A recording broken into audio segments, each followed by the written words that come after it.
बर्तमान डाक्तर जो बलात्कार अभियोग होती गोटे पक्ष दुटी प्रदेश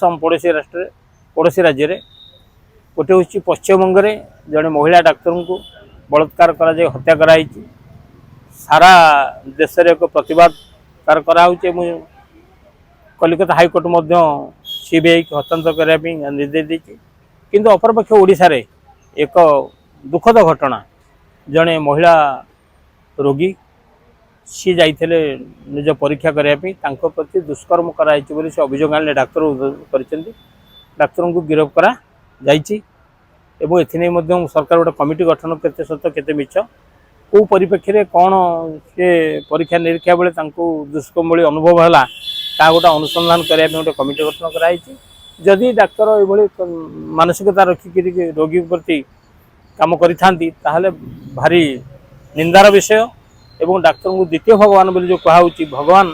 जी रक्षा दायित्व सुरक्षा दायित्व सी यदि ये मानसिकता करे ताहले सारा डाक्तर मानक लोक गोटे सन्देह देखिए। मुझे भावुँ यार ठीक अनुसंधान करा जाऊ डाक्तर केते दोषी निज अभियोग तार सत्याहत्य अनुसंधान कलापर उपयुक्त यदि दोषी दंड दि जाऊ निर्दोषी छाड़ी दि जाऊ।